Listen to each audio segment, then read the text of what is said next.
देखिए, एक छोटा सा हाथी का बच्चा है ना? उस बच्चे को, एक छोटे से हाथी के बच्चे को आप एक रस्सी लीजिएगा और उस रस्सी में से एक डोर उसका पैर पे और दूसरा डोर एक पेड़ पे बांध दीजिएगा ना। वो हाथी का बच्चा क्या करेगा? अपने आप को छुड़ाने का कोशिश करेगा, प्रतिदिन अभ्यास करेगा, प्रयास करेगा कि मैं अपने आप को यहाँ से बंधा हुआ हूँ, जो मैं अपने आप को छुड़ा लूँ। वो प्रयास करेगा ना, प्रतिदिन कोशिश करेगा, है ना? दिन कोशिश करेगा, सप्ताह भर कोशिश करेगा, महीना भर कोशिश करेगा, सालों भर कोशिश करेगा। लेकिन एक बार क्या होता है, वो हाथी का बच्चा जो है हार मान जाता है। क्यों? क्योंकि वो छोटा सा हाथी का बच्चा है और उसे बांध दिया गया है, तो वो अपने आप को जितना भी कोशिश करेगा ना छुड़ाने के लिए, नहीं छुड़ा पाएगा, लेकिन वो हार मान जाता है। ठीक है, लेकिन एक समय के बाद वो हाथी का बच्चा एक बहुत विशाल हाथी बन जाता है ना? और वो उसी रस्सी से बंधा हुआ, उसी पेड़ में बंधा हुआ रहता है ना? वो क्या होता है, एक विशाल हाथी बन जाता है। लेकिन उसका माइंड में एक चीज सेट हो गया है कि मैं जितना भी प्रयास करूंगा तो ये रस्सी जो है नहीं टूटेगा, ये पेड़ जो है नहीं गिरेगा, है ना? क्योंकि उसने बचपन में बहुत प्रयास किया है ना, बहुत प्रयास किया, वो उसने नहीं सका, तो उसका दिमाग में एक चीज सेट हो गया कि ये चीज और नहीं, ऐसा कभी हो ही नहीं सकता।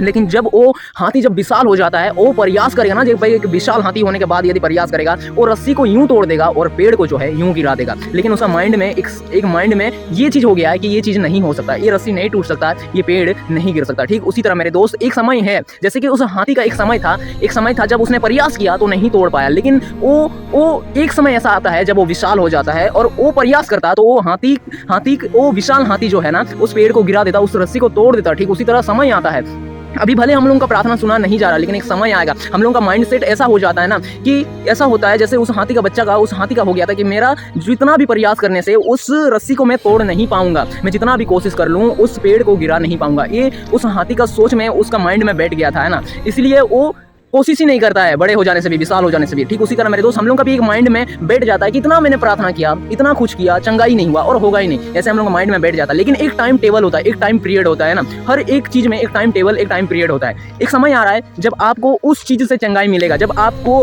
आपका प्रार्थना परमेश्वर सुनेगा और आपके जीवन में बहुत आयक से काम करेगा, आशीष देगा, है ना?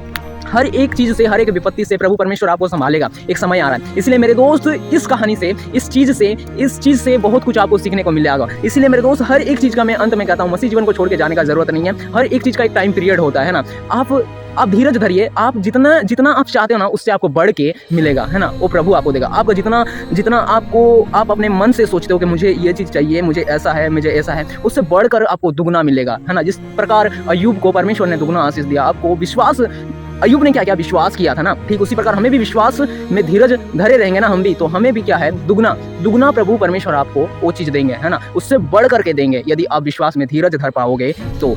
इसलिए धीरज धरना है, जो अंत तक धीरज धरे रहेगा उसी का उद्धार होगा।